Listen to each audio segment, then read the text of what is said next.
Hi everybody, Debbie here with Garden Style.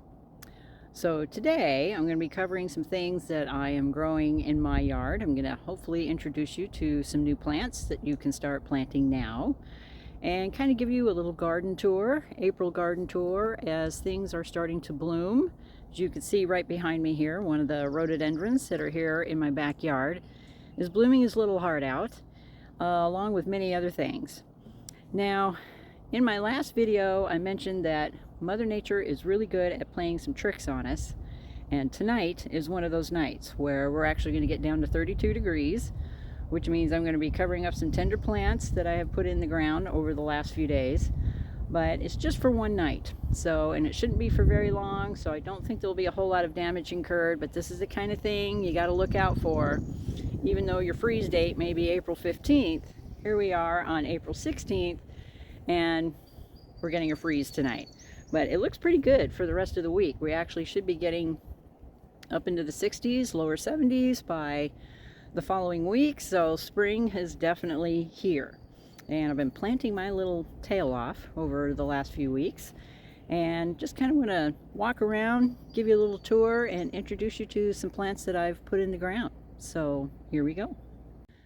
So this is one of my success stories.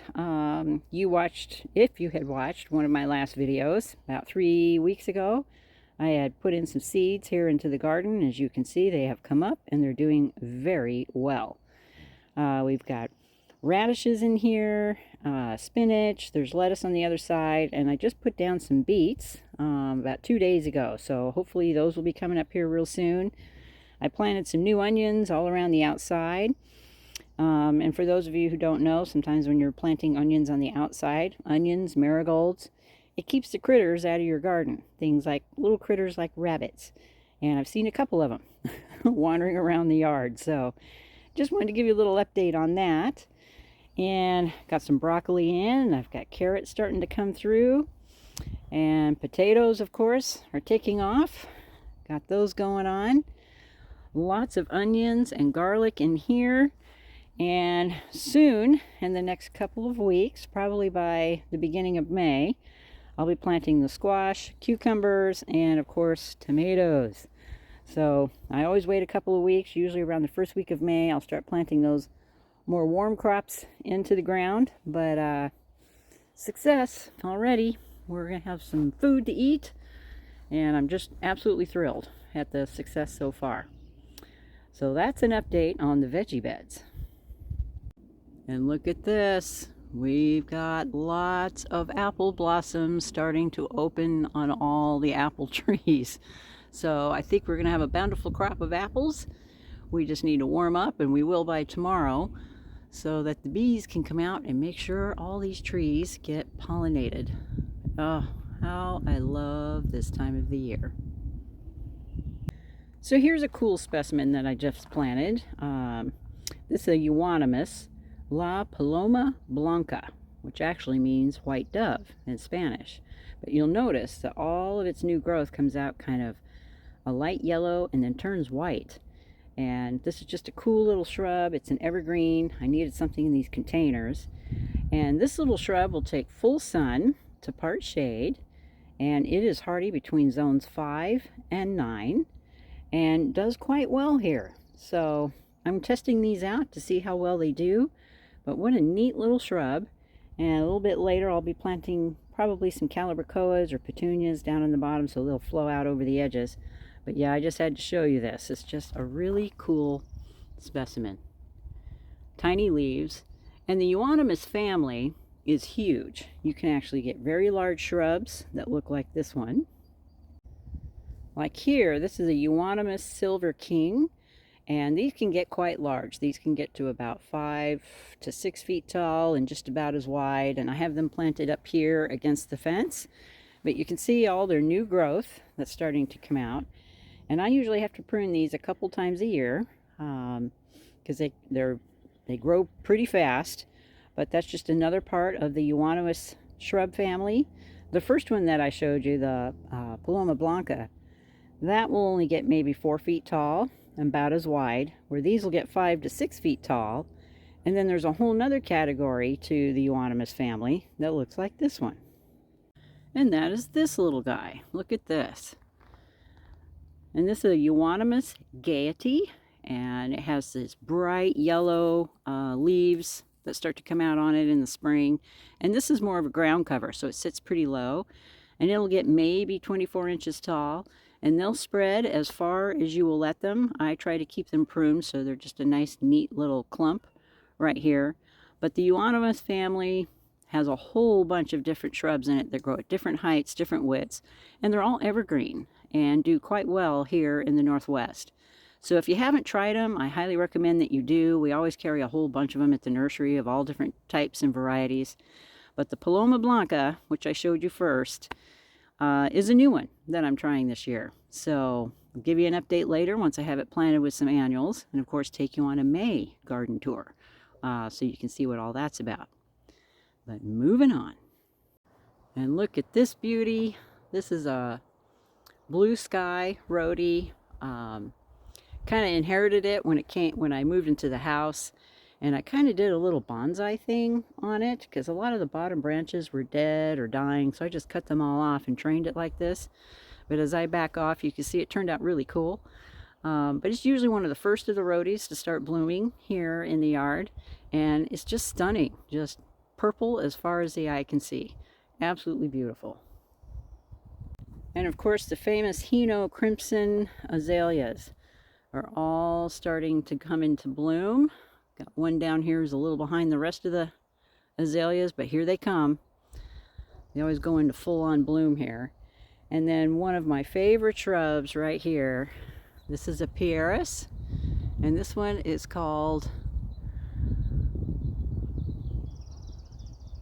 Silver Flame. Look at that. And it just almost looks like a Christmas tree when you step back from it. But this is what it does. It gets all this new growth on it after it just bloomed. And these beautiful, like deep pink new growth. And then eventually those start to lighten up and turn a real light pink. And then eventually a lime green, and then variegated. So it just blends in with the rest of the tree. So this shrub, tree, whatever you want to call it, I've just let it go. I haven't pruned it or anything, and I just love the shape that it's taken on naturally. But this thing just stands out in the yard at this time of the year. It's one of my favorites, as you can see. It is just stunning. So Pieris, gotta love it. This is another gorgeous rhodie, and this is called President Roosevelt. And these flowers are brand new, but as they get older, the centers of them turn white. So there's kind of a red and white bicolor bloom on this rhododendron, and you can see that the leaves are variegated as well, rather than being dark green. But President Roosevelt is showing his stuff today. So here's some more new specimens that I just put in, and these are delphiniums. And this particular variety is called Magic Fountains, and it kind of has a dark blue flower on it with a white bee, kind of like what you will see right here in the tag. Look at that. Isn't that gorgeous? So I thought I'd try some of those. I needed something tall towards the back here behind all the daisies here that are starting to come in. But what a gorgeous flower. I can't wait to see what they look like. And these will probably get about 28 inches tall by 24 inches wide. Very hardy from zone 3 to 8. And their flowering time is from the summer all the way until the fall. Cannot wait to see what these look like. But again, I'll show you the tag here, give you an idea right there. Of course, hummingbirds love them, but it's just absolutely beautiful. So looking forward to those. So here's some more new ones. If you have watched some of my past videos from last summer, I had planted a plant called Ragged Robin, or Lechinus, and this happens to be Petite Jenny. And the Ragged Robin that I planted last year is white. Well, these showed up this year and they're pink. So of course I had to try them. So I bought 2 or 3 of these little plants, and they're holding up quite well so far. But what I can tell you about this plant, what I absolutely adore about them, is they bloom all summer long. They're hardy down to zone 5. They can take full sun to part shade. The idea is to keep the soil evenly moist. They don't take to real dry soil, so I always make it a point to come over here and make sure they have plenty of water. And they'll probably get about 16 to 18 inches high. and they bloom from late spring all the way into the fall. You just got to keep them deadheaded. And I just thought they were super cute. And they just add something kind of frilly and dainty to the perennial bed. So there you go, Ragged Robin, Petite Jenny. So I finally decided on some lavenders to replace some really old lavenders that I had to pull out of here. The other ones were probably about 15 years old, and it was just time for them to get yanked out. So I found a new variety. I've never tried it before, and this one is called Lavendula Super Blue. It's an English lavender, and English lavenders tend to do very well here in our climate. They're like a Mediterranean plant, so it suits our climate where we're really wet in the winters, super dry in the summers, and they'll do quite well as long as you make sure they have plenty of good drainage. Now here, I have mounded mine up a little bit, just a couple inches above the ground level, just to ensure that their roots stay drained during the winter time, because that's their enemy, is all that water that we get. But during the summer, once they're established, they're extremely drought tolerant. And they have a beautiful deep violet blue flower with, of course, fragrant leaves. And this particular plant can be used for drying, sachets, it can be used as herbs, rock gardens, mast, or as an edging. And I'm going to be using them as an edging. They're hardy down to minus 20 degrees. Of course, deer resistant. Deer don't like lavender because of the way they smell. So if you have a deer issue and you have lots of sun, this is the perfect plant. But yeah, this is Lavendula Super Blue is the name of that. So I'm going to give these a try, and here in a couple of months when they put on a little bit of size, as you can see, they look small for the moment, but not for long. I have edged this entire bed with them all the way to the outside, on the outside there. So yeah, I will follow up with you here in a couple of months and give you an update. But these will start to bloom right around May and June, which is fabulous. Just looking for something to edge this bed with. Nice patch of strawberries starting to come in. Soon this will be so thick you won't even be able to see the ground. Yeah, looking forward to them to start blooming. But here we are, it's after April 15th, and now's the time to start thinking about containers, putting out our annuals like petunias, and adding some color. And that's something I definitely want to cover in my next video, is I'm going to be collecting up a whole bunch of plants and start planting up my deck containers. And I'll give you guys some ideas as to what you can use in your containers this year, and hopefully some inspiration. But yeah, here we are, the middle of April, and everything is just really starting to fill out. I don't know if you saw a couple of my last videos where I was out here and I had just cleaned this thing out. But you can see already, just within 3 weeks, how everything is starting to green up. And I know it doesn't look real impressive now, but there is so much in here, and it's just going to fill right in and crowd, and it's going to look fantastic. I can't wait. So that's a quick little garden tour, little update as to what's going on here in Debbie's yard. I hope all of you have been able to get out and start planting your own flowers.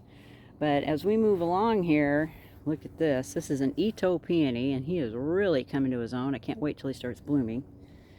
But I have lots of things I want to fill in along the front edges here after yanking out some old plants that just weren't performing anymore. And when you run into things like that, don't be afraid to just yank them out and replace them with something new and fresh. But yeah, as I walk along here, all the perennials are starting to really show their stuff and come through. But just wait here in about 4 weeks what the difference will be. And of course the rhododendrons are starting to bloom their hearts out. Look at this. This is one of the things I love about the Northwest, are the gorgeous flowers that we're blessed with during the springtime. But anyway, there you go. Kind of a real quick update for you guys. Is just kind of take a quick tour around the yard here. I had landscapers in yesterday helping me get the front yard all cleaned up and ready to go, because I'm quickly running out of time. I've been so busy at the nursery that I just haven't had time to get out here and do the things I want to do. So it never hurts to enlist a little help. So there you go, quick little garden tour, a little update for the middle of April, I believe is what we're in now. It's going to be May here before we know it. So needless to say, we have been rocking and rolling at the nursery. We're getting all kinds of new plants in. Hanging baskets are showing up this week as we start gearing up for Mother's Day. And of course the weather is warming up, so it's just perfect. And we've just been very, very, very busy. Hey, really good news is our new greenhouse arrived. For those of you who've been following me for a while, you'll know that our old greenhouse collapsed during the wintertime, and so our new one finally arrived. Now it's just finding enough time to actually build the thing and help customers and unload trucks at the same time. So it's going to be a little tricky. But if we don't get it all built right now, that's okay. Most of our plants are outside anyway. We'll have a lot more time during June and July to finally get it up and established and raring to go for Old Man Winter, which comes so fast it seems, but at least have it done by the time September gets here. Hopefully way before then, but we'll see. Anyway, I hope you guys are having a fabulous April so far, and I encourage all of you to get online to sunnycrestnursery.com and sign up for our email. You of course can enter any questions or comments in the description box down below. Let me know what you're doing. Send me some pictures. I would love to see what all you guys are up to out there. And of course I will tune in again next week, and we're going to go over planting some containers. I think it's about time to get some color out on the deck. I'll give you some ideas for your thrillers, spillers, and fillers, all three that can go into pots. I'm already going through my head as to what it is I want to see out on the back deck this year. So yeah, hopefully you guys are out there getting your hands dirty, and we'll talk soon. Bye for now.